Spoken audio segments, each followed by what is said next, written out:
नमस्कार साथियों, एक बार पुनः आप सभी का स्वागत है आपके YouTube चैनल आपनो सिलेक्शन पॉइंट पर। साथियों, हमारी क्लास जो प्रजामंडल से संबंधित चल रही है उसका आज अंतिम पार्ट लेकर आए हैं आपके सामने। ठीक है, हमने इनकी प्रारंभ की जो हमारी 3 क्लासें थी प्रजामंडल से संबंधित, उनमें हमने राजस्थान की लगभग जो बड़ी रियासतें थी जहाँ पर प्रजामंडल की स्थापना हुई थी, उत्तरदेश शासन की स्थापना हुई थी, प्रमुख संस्थाएं थी, ठीक है, और उनसे संबंधित प्रमुख कार्यकर्ता थे, उनके बारे में हमने पढ़ा था। ठीक है, आज की जो क्लास रहेगी उसमें हम राजस्थान की जो रियासतें शेष रह गई है, जैसे कि झालावाड़, करौली, धौलपुर, ठीक है, किशनगढ़, शाहपुरा, ऐसी छोटी रियासतें हैं जहां पर प्रजामंडल की स्थापना हुई है, उनके बारे में पढ़ेंगे। और ये हमारी जो क्लास है वो प्रजामंडल से संबंधित हमारी अंतिम क्लास भी रहेगी।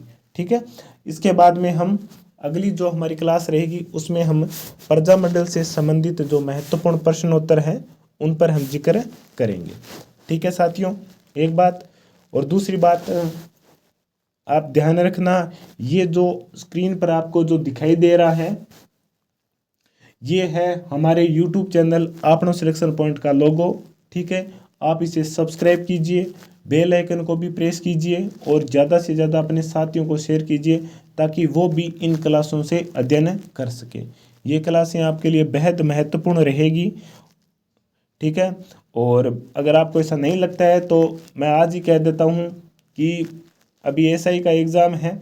ठीक है, तो उसमें राजस्थान हिस्ट्री से जो भी संबंधित प्रश्न आएंगे वो आप को इन क्लासों में मिल जाएंगे। लगभग सभी प्रश्न आपको इन क्लासों में मिल जाएंगे। क्यों? क्योंकि इसलिए इस चीज़ का दावा हम इसलिए कर रहे हैं क्योंकि हमने पूरी मेहनत करके कक्षा 6 से 12 तक की आरबीएससी की किताबें, इसके अलावा कक्षा 6 से 12 तक की एनसीईआरटी की किताबें, ठीक है, और इसके अलावा हिंदी ग्रंथ अकादमी, इन सभी किताबों को मिला करके हमने निचोड़ है वो आपके सामने रखा है। ठीक है, हम आपके लिए इतनी मेहनत कर रहे हैं, आप एक बार हम पर ज़रूर ट्रस्ट कीजिए, विश्वास कीजिए, आपको अपने लक्ष्य को प्राप्त करने में एक ये साधन के रूप में भूमिका निभाएगा। ठीक है, ये क्लासें। तो चलिए हम शुरू करते हैं आज की क्लासों को। सबसे पहले हम बात करेंगे बूंदी प्रजामंडल, और ये हमारी प्रजामंडल से संबंधित चौथी क्लास रहेगी। नमाणा गांव का नाम आता है। नमाणा गांव जिनका संबंध बूंदी प्रजामंडल से है। ये गांव किसानों के साथ हुए अत्याचार से संबंध रखता है, और जिसका संबंध किस रियासत से है या किस राज्य से है तो वो है बूंदी राज्य से। ठीक है, नमाणा गांव। इसके अलावा मैंने आपको 2 व्यक्तियों के नाम भी बताए थे, ऋषिदत्त मेहता और उनकी पत्नी सत्यभामा का संबंध भी अगर पूछा जाता है तो वो भी बूंदी रियासत से है। ठीक है, नमाणा गांव का संबंध किस रियासत से है तो उनका संबंध है बूंदी राज्य से। ठीक है, बूंदी में प्रजामंडल की स्थापना 1931 में कांतिलाल की अध्यक्षता में हुई थी। तो बूंदी प्रजामंडल की स्थापना कब और किसके द्वारा? 1931 में कांतिलाल के द्वारा की गई थी। ठीक है, अब यहाँ पर एक कंफ्यूज वाला पॉइंट है, वो मैं आपको बता देता हूँ। ठीक है, एक नाम आया था कपूरचंद पाटनी, जिनका संबंध जयपुर रियासत से है और 1931 में उन्होंने जयपुर प्रजामंडल की स्थापना की थी। एक नाम आया है कांतिलाल, जिन्होंने बूंदी प्रजामंडल की स्थापना की थी 1931 में। एक नाम और आएगा कांतिलाल या कांतिचंद्र चौथानी, जिनका संबंध किशनगढ़ प्रजामंडल से है, जिसकी स्थापना 1939 में की गई थी। ठीक है, ये तीनों व्यक्ति हैं, तीनों अलग अलग व्यक्ति हैं। इन तीनों का नाम याद रखना और इनका संबंध किस रियासत से है ये भी आप ध्यान में रखना, क्योंकि ये थोड़ा सा कंफ्यूज वाला पॉइंट है। ठीक है, चलिए आगे चलते हैं। आगे हम देखेंगे कि बूंदी का तत्कालीन शासक कौन था? ईश्वर सिंह, जिन्होंने जन आंदोलन को दबाने का प्रयास किया था, और इसके साथ ही इन्होंने बूंदी के शासक के द्वारा 1935 में सार्वजनिक सभाओं पर भी प्रतिबंध लगा दिया गया। तो बूंदी प्रजामंडल के समय बूंदी का तत्कालीन शासक कौन था? ईश्वर सिंह था, जिन्होंने जन आंदोलन को भी दबाने का प्रयास किया था। इसके अलावा सार्वजनिक सभाओं पर भी पाबंदी लगा दी थी और एक तरह से ये कह सकते हैं कि बूंदी के शासक ने अहिंसात्मक रूप से जो आंदोलन कर रही थी जनता प्रशासन के विरुद्ध में, उस पर भी उन्होंने रोक लगा दी थी। ठीक है। 1937 में प्रजामंडल के अध्यक्ष रहे ऋषि दत्त मेहता को गिरफ्तार कर लिया गया था और उनकी अनुपस्थिति में ब्रज सुंदर शर्मा को नेतृत्व दिया गया था। किसका? बूंदी प्रजामंडल का। अब यहाँ पर नाम आ गया है ऋषि दत्त मेहता का। ठीक है। तो ऋषि दत्त मेहता का संबंध बूंदी रियासत से है। ठीक है। चलिए अगले पॉइंट पर चलते हैं। इन्हीं ऋषि दत्त मेहता ने 1944 में बूंदी राज्य लोक परिषद की स्थापना की थी। ठीक है। यह है बूंदी प्रजामंडल के बारे में मुख्य बातें। एक बार पुनः बता देते हैं। नंबर 1 बात, नमाणा गांव का संबंध बूंदी रियासत से। बूंदी प्रजामंडल की स्थापना 1931 में कांतिलाल के द्वारा। ठीक है। इसके अलावा ऋषि दत्त मेहता का संबंध तो बूंदी रियासत से। बूंदी का तत्कालीन शासक ईश्वर सिंह। और 1944 में बूंदी राज्य लोक परिषद की स्थापना किसने की थी? तो वो है ऋषि दत्त मेहता। चलिए आगे चलते हैं, आगे जिक्र करते हैं झालावाड़ रियासत के बारे में। झालावाड़ प्रजामंडल की स्थापना 25 नवंबर 1946 और कुछ स्रोतों में 25 दिसंबर 1946 को दिया हुआ है। किसके द्वारा की गई थी? मांगीलाल भव्य जो कि अध्यक्ष हैं और कन्हैयालाल मित्तल जो कि उपाध्यक्ष हैं। किसके? झालावाड़ प्रजामंडल के। अब ये 2 तारीखें क्यों हैं? क्योंकि जो किताब है नवीं की उसमें तो 25 नवंबर दिया गया है और जो हिंदी ग्रंथ अकादमी की जो बुक है उसमें 25 दिसंबर दिया गया है। ठीक है। तो इसमें 2 बातें हैं। पहली बात तो ये होगी कि ये दोनों तारीख आपको ऑप्शन में साथ नहीं मिलेगी। इनमें से जो भी तारीख मिले आप उस पर राइट कर देना, वो आपका सही रहेगा। ठीक है। अगर ये दोनों ऑप्शन साथ में दिए जाते हैं तब आप ये मानकर चलना, इन तारीखों को मत देखना, सन को भी देख लेना। ठीक है। कई बार ऐसा भी होता है कि एग्जामिनर बहुत तेज होता है, वो 25 नवंबर 1946 देगा और दूसरी जगह 25 दिसंबर 1947 दे देगा और हम उस तारीख पर ही बैठे रहेंगे। ठीक है। अगर ये सेम के सेम ऑप्शन आते हैं तब वो प्रश्न आपको बोनस देगा, क्योंकि हम उस पर आपत्ति भी लगा सकते हैं, क्योंकि ये दोनों बातें ऑथेंटिक किताबों में लिखी हुई है और किसी गाइड में ये बात नहीं लिखी हुई है। ठीक है। चलिए आगे चलते हैं। मकबूल आलम का संबंध भी इसी प्रजामंडल से है। मकबूल आलम झालावाड़ रियासत से संबंधित है। ठीक है। अगला पॉइंट देखते हैं कि तत्कालीन शासक हरिश्चंद्र ने भी प्रजामंडल की स्थापना हेतु समर्थन किया था। इसके अलावा झालावाड़ का जो शासक था हरिश्चंद्र, वो स्वयं प्रगतिवादी सोच का था और उन्होंने ऐसे अनेक कदम उठाए थे जिससे जनता में जन जागृति हो, चेतना की भावना जागृत हो। ठीक है। तो झालावाड़ प्रजामंडल के बारे में कौन सी बातें हैं? नंबर 1 बात की स्थापना किसके द्वारा कब की गई थी? 25 नवंबर या 25 दिसंबर 1946 में मांगीलाल भव्य और कन्हैयालाल मित्तल के द्वारा। एक बात। दूसरी बात, मकबूल आलम का संबंध किस रियासत से है? तो हमारा उत्तर रहेगा झालावाड़ से। तीसरी बात, झालावाड़ प्रजामंडल के दौरान झालावाड़ का तत्कालीन शासक कौन सा था? ठीक है। तो हरिश्चंद्र हमारा राइट आंसर रहेगा। ठीक है। चलिए आगे चलते हैं, आगे देखते हैं धौलपुर प्रजामंडल के बारे में। धौलपुर में जन चेतना का जो कार्य था वो स्वामी श्रद्धानंद ने 1918 में ही प्रारंभ कर दिया था। ठीक है। इसके अलावा ज्वाला प्रसाद जिज्ञासु, जौहरीलाल इंदु ने 1934 में धौलपुर में नागरी प्रचारणी सभा का गठन किया था। ठीक है।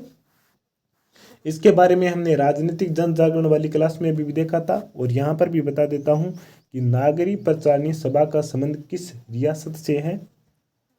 तब हमारा उत्तर रहेगा धौलपुर रियासत से। ठीक है। नंबर 1, स्थापना कब हुई नागरी प्रचारणी सभा की? 1934 में। ठीक है। 1934 में और क्या हुआ था? जोधपुर प्रजामंडल की स्थापना हुई थी और 1934 में न्यूनराम शर्मा जी के द्वारा हाड़ौती प्रजामंडल की भी स्थापना हुई थी। ठीक है।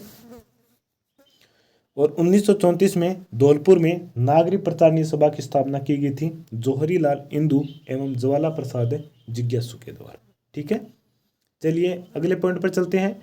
1936 में कृष्ण दत्त पालीवाल ने धौलपुर प्रजामंडल की स्थापना की थी। किसने? कृष्ण दत्त पालीवाल ने 1936 में। और 1936 में ही बीकानेर प्रजामंडल की स्थापना हुई थी। ठीक है। तो धौलपुर प्रजामंडल की स्थापना 1936, बीकानेर प्रजामंडल की भी स्थापना 1936 में।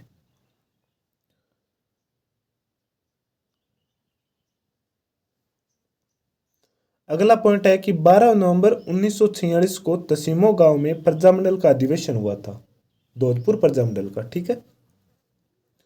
परंतु सरकार ने इस अधिवेशन में क्रय के गुंडे बुला करके आम जनता और उनके मुखियाओं पर अत्याचार भी करवाया था। ठीक है। तो तसीमो गांव की घटना कब हुई थी? 12 नवंबर 1946 में। किस रियासत से संबंधित है? धौलपुर रियासत से। इस घटना के दौरान 2 व्यक्ति ठाकुर पंचम सिंह और ठाकुर छतर सिंह घटनास्थल पर ही शहीद हो गए थे। इसके बाद में 17 फरवरी 1948 को सरदार वल्लभ भाई पटेल ने उदयभान सिंह को दिल्ली बुलाया था और शासन अधिकार त्यागने पर मजबूर भी किया था और बाद में धौलपुर मत्स्य संघ में शामिल हो गया था। और ये तीसरी रियासत होगी जिन्होंने मत्स्य संघ में मिलकर के एक संघ बनाने का निश्चय किया था और मांग को स्वीकार कर ली थी। धौलपुर, भरतपुर और अलवर, इन तीनों के बारे में पढ़ लिए। अब हम करौली प्रजामंडल के बारे में पढ़ेंगे। ठीक है। तो धौलपुर के बारे में कौन कौन सी मुख्य बातें हैं याद रखने वाली? 1934 में ज्वाला प्रसाद जिज्ञासु और जौहरी लाल इंदू के द्वारा नागरी प्रचारणी सभा की स्थापना की गई थी। 1936 में धौलपुर प्रजामंडल की स्थापना कृष्ण दत्त पालीवाल के द्वारा। ठीक है। इसके बाद में 12 नवंबर 1946 को तसीमो कांड, जिसमें ठाकुर छतर सिंह और ठाकुर पंचम सिंह शहीद हो गए थे। तो धौलपुर प्रजामंडल के बारे में ये सब बातें हैं जो महत्वपूर्ण है, आपको ध्यान में रखना है। चलिए बात करते हैं करौली प्रजामंडल के बारे में। करौली प्रजामंडल की स्थापना कब हुई थी? 1938 में। और 1938 में ही किस प्रजामंडल की स्थापना हुई थी? 24 अप्रैल 1938 को मेवाड़ प्रजामंडल की। ठीक है। इसके प्रमुख नेता कौन थे? त्रिलोक चंद्र माथुर और चिरंजीव लाल शर्मा और मान सिंह। ठीक है। इन तीनों नेताओं का संबंध किस प्रजामंडल आंदोलन से है? तब हमारा उत्तर रहेगा करौली प्रजामंडल। और करौली प्रजामंडल की स्थापना कब की गई थी? 1938 में। ठीक है। चलिए आगे चलते हैं। आगे बात करते हैं सिरोही प्रजामंडल के बारे में। तो प्रारंभ में 1934 में बंबई में वर्दी शंकर त्रिवेदी ने सिरोही प्रजामंडल की आंशिक रूप से स्थापना की थी। ठीक है। मूल रूप से स्थापना नहीं की गई थी, विधिवत रूप से स्थापना नहीं की गई थी, बस एकदम आंशिक रूप से स्थापना की गई थी वर्दी शंकर त्रिवेदी के द्वारा सिरोही प्रजामंडल की। कहाँ पर? बंबई में। और ये तीसरी रियासत हो गई है जिसकी प्रजामंडल की स्थापना राजस्थान की सीमा से बाहर हुई थी। पहली हमने पढ़ी थी बीकानेर, 4 अक्टूबर 1936 मग्गाराम मेद के द्वारा कोलकाता में। दूसरी हमने पढ़ी थी भरतपुर, रेवाड़ी में की गई थी, रेवाड़ी हरियाणा में। तीसरी हमने पढ़ लिया है सिरोही प्रजामंडल, जिसकी स्थापना बंबई में वर्दी शंकर त्रिवेदी के द्वारा की गई थी। और 1934 में क्या हुआ था? जोधपुर प्रजामंडल की स्थापना। 1934 में नागरी प्रचारणी सभा की स्थापना। ठीक है। और 1934 में ही न्यूनराम के द्वारा किस प्रजामंडल की स्थापना की गई थी? हाड़ौती प्रजामंडल की। इसके बाद में विधिवत रूप से सिरोही प्रजामंडल की स्थापना 25 जनवरी 1939 को गोकुल भाई भट्ट के द्वारा की गई थी। ठीक है। तो गोकुल भाई भट्ट के द्वारा सिरोही प्रजामंडल की स्थापना कब की गई थी? 25 जनवरी 1939 को। और 1939 को ही अभिनय हरि, जो कि मांगरोल के थे, और पंडित न्यूनराम शर्मा ने कोटा प्रजामंडल की स्थापना की थी। गोकुल भाई भट्ट, जिनका संबंध हातल गांव से है। ठीक है। इस हातल गांव को काफी चर्चा में भी रहा था। ये हातल गांव है राजस्थान के एकीकरण के दौरान। ठीक है। वहां पर इसके बारे में पढ़ेंगे। ठीक है। नमाड़ा गांव बूंदी से, हातल गांव का संबंध गोकुल भाई भट्ट से, मांगरोल गांव का संबंध अभिनय हरि से, ठीक है। इन व्यक्तियों के नाम और इनके जो निवास स्थान है, इनकी कार्यभूमि है, इनके बारे में आपको ध्यान रखना है, ठीक है। आगे चलते हैं। सिरोही प्रजामंडल के संस्थापकों में धर्मचंद सुराणा, रामेश्वर दयाल अग्रवाल और दिसालाल चौधरी था। ये ज़्यादा महत्वपूर्ण नहीं है, ठीक है। तो सिरोही प्रजामंडल में याद रखने वाली बिंदु कौन है? वृद्धि शंकर त्रिवेदी के द्वारा 1934 में बंबई में सिरोही प्रजामंडल की आंशिक रूप से स्थापना की गई थी। विधिवत रूप से स्थापना 25 जनवरी 1939 को गोकुल भाई भट्ट के द्वारा सिरोही में की गई थी। गोकुल भाई भट्ट का संबंध हातल गांव से है, ठीक है। ये 3 पॉइंट है, इन तीनों पॉइंटों को आप ध्यान रखना है। अब बात करते हैं। शाहपुरा प्रजामंडल की स्थापना 1938 में हुई थी। कब हुई थी? 1938 में। करौली प्रजामंडल के साथ ही इसकी स्थापना हुई थी।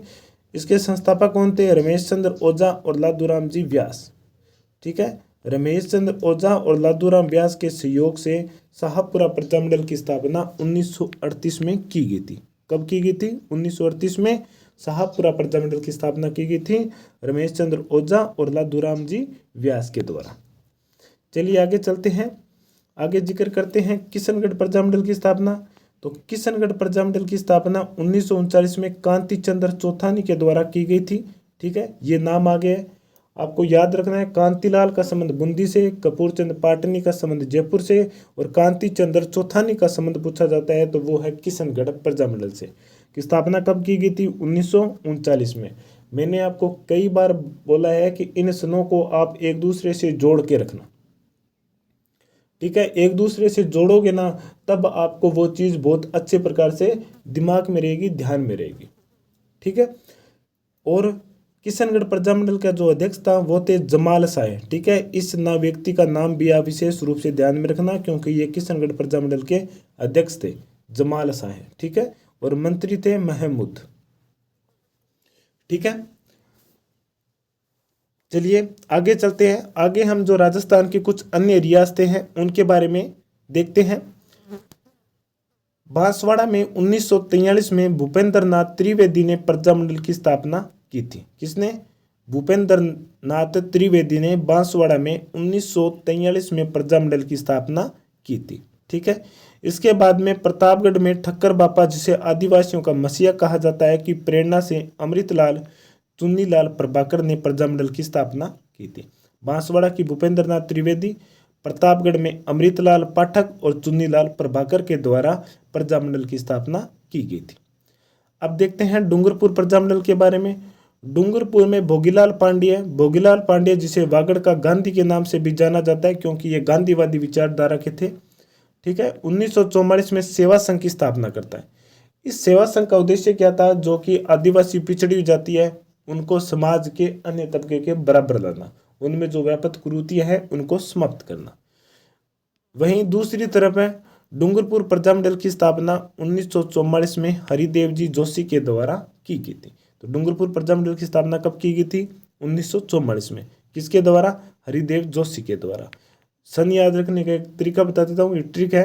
डूंगर यानी कि डांगर, डांगर के पैर कितने होते हैं? 4, यानी कि 4 1944 में हरिदेव जोशी के द्वारा डूंगरपुर प्रजामंडल की स्थापना की गई थी। चलिए अगले पॉइंट पर चलते हैं। इसके अलावा डूंगरपुर प्रजामंडल में गौरी शंकर आचार्य, शिवलाल कोटड़िया और भिखाबाई भील आदि प्रमुख नेता थे, ठीक है। इस पॉइंट को भी आप विशेष रूप से ध्यान में रखना क्योंकि शिवलाल कोटड़िया और भिखाबाई भील के बारे में पूछा गया है, इनका संबंध किस रियासत से है। तो इसमें एक नाम और है गौरी शंकराचार्य, इसका भी आपको नाम है ध्यान में रखना है। और प्रश्न पूछा जा सकता है कि निम्नलिखित में से तीनों व्यक्तियों का संबंध किस प्रजामंडल रियासत से है, तब हमारा उत्तर रहेगा डूंगरपुर से। भोगीलाल पांडे ने सेवा संघ की स्थापना भीलों और चमारों एवं अन्य पिछड़ी जो जातियां थी उनमें जन जागृति लाने हेतु की थी, ठीक है। चलिए आगे चलते हैं। आगे देखते हैं कि झालावाड़ में पहली सार्वजनिक सभा कब हुई थी? 1947 में हुई थी। ये एक अन्य कोई बात थी, किताब में लिखी हुई थी और मुझे ऐसा भी लगा था कि यह परीक्षा की दृष्टि से महत्वपूर्ण हो सकती है, तब हम आपके सामने इसे लेकर आए हैं कि झालावाड़ में पहली सार्वजनिक सभा कब हुई थी? 1947 में, भारत की आज़ादी के दौरान। 1921 में राजाओं और नवाबों का केंद्रीय स्तर पर एक नरेंद्र मंडल गठन किया गया था वायसराय की अध्यक्षता में।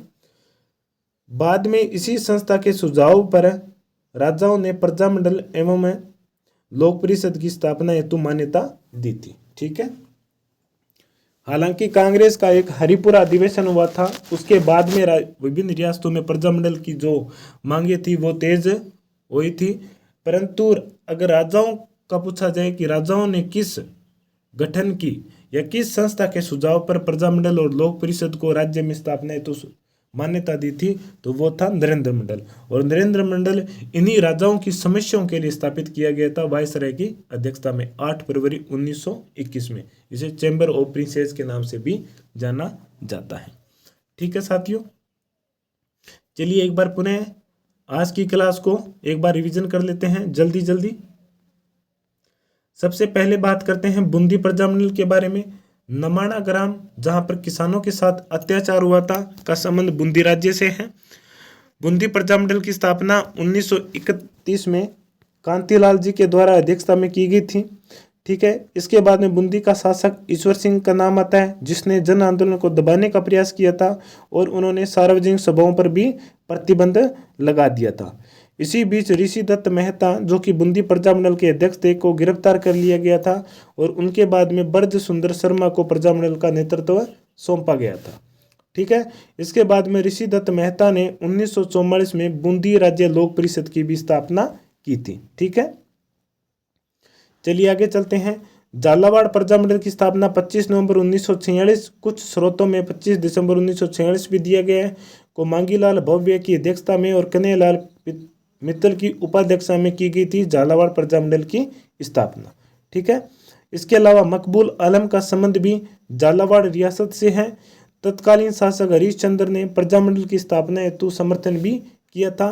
इसके अलावा वो स्वयं भी प्रगतिवादी शासक था और उन्होंने जनता को जागृत हेतु कई प्रयास भी किए थे।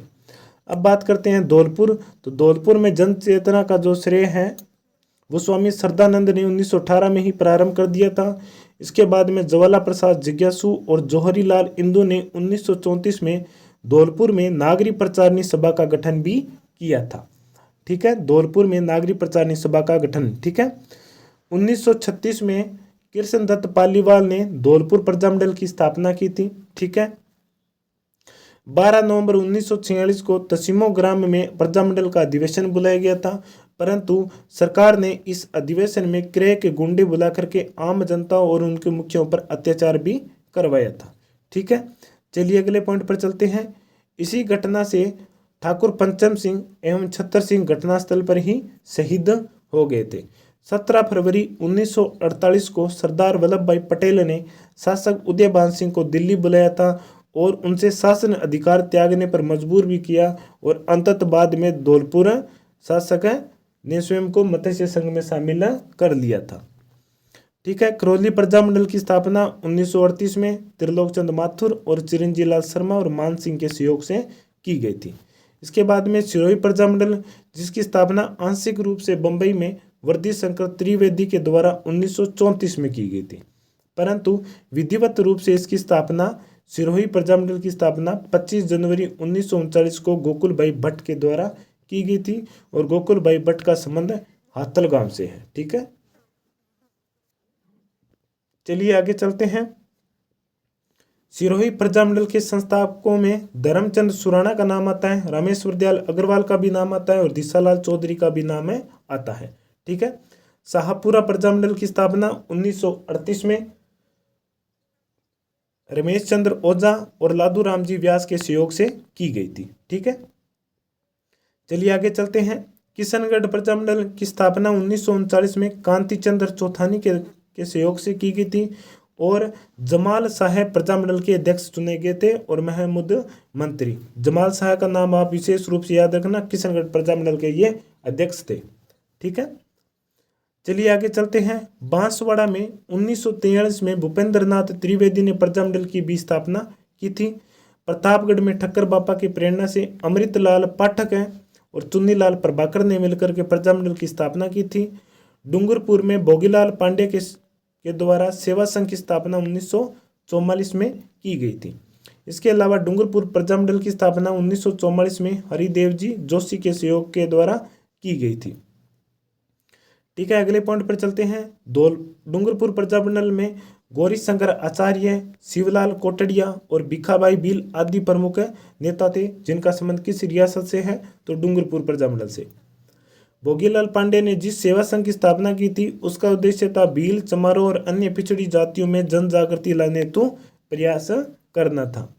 ठीक है, आगे चलते हैं। झालावाड़ में पहली सार्वजनिक सभा 1947 में भारत की आज़ादी के दौरान हुई थी। अंतिम जो हमारा पॉइंट है कि 1921 में राजा और नवाबों का केंद्रीय स्तर पर जो मंडल था, नरेंद्र मंडल बनाया गया था। बाद में इसी संस्था के सुझाव पर, ठीक है, ये दोनों शब्द थोड़े अलग अलग हो गए, सुझाव पर है, राजाओं ने प्रजामंडल एवं लोक परिषद की स्थापना को मान्यता प्रदान की थी। ठीक है साथियों, तो यहाँ पर हमारा प्रजामंडल से संबंधित जो क्लासें थी वो यहाँ पर कंप्लीट हो जाती हैं। ठीक है, और एक बात क्लास को समाप्त करने से पहले बता देता हूँ कि किसी विद्यार्थी ने पूछा था कि सर जो हम याद करते हैं क्या हमें वो एक बार में याद हो जाते हैं या उसे बार बार पढ़ना पड़ता है। ठीक है, तो इस प्रकार के प्रश्न जब हम नई नई तैयारी करते हैं तो हमारे दिल और दिमाग में आते रहते हैं, या फिर हम कभी हमसे जो काफ़ी टाइम से तैयारी में लगे हुए हैं उनको देखते हैं, तब भी हमारे मन में वो विचार आ जाते हैं, क्योंकि उन्हें वो फटाफट याद आते हैं और हमें याद नहीं होते। तो ठीक है, इस पर आपका सुझाव ये होगा कि आप उस चीज़ को बार बार पढ़ते रहें, रिकॉल करते रहे, रिवीजन करते रहे, किताबें बंद करके करते रहे, अपने दिमाग में वो चीज़ें घुमाते रहे, प्रश्न बनाते रहे। ठीक है, जो कि अक्सर मैं बताता रहता हूँ। आपको याद करने का तरीका सबसे बेस्ट यही है कि आप लिख कर याद करो। लिख कर याद करोगे तो आपको शब्द की आकृति भी याद रहेगी, और लिखते टाइम हमें 2 सेकंड लगती है तो उस 2 सेकंडों में भी वो चीज़ हमारे दिमाग में घूमती रहती है। ठीक है, और एक चीज़ आप विशेष रूप से ध्यान में रखना कि आपको कब पता चलेगा कि आपकी तैयारी हो गई है। स्वयं का मूल्यांकन आपको कब करना है, तो वो बताता हूँ कि जब मान लो कि आप एक पेज पढ़ लिया और उसके बाद में आप दूसरे पेज पे पढ़ रहे हो। ठीक है, दूसरे पेज पे पढ़ते पढ़ते आपके दिमाग में कुछ ऐसी चीज़ आई जो आपको पिछले पेज में पढ़ी थी। जैसा कि मान लो कि 1934 का वर्ष आ गया।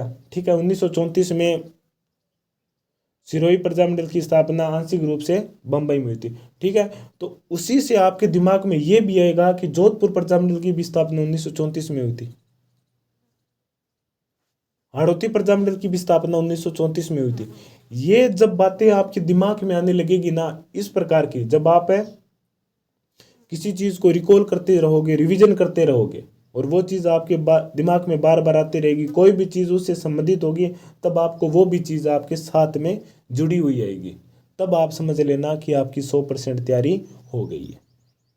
ठीक है, तो इस चीज़ का आप विशेष रूप से ध्यान रखना।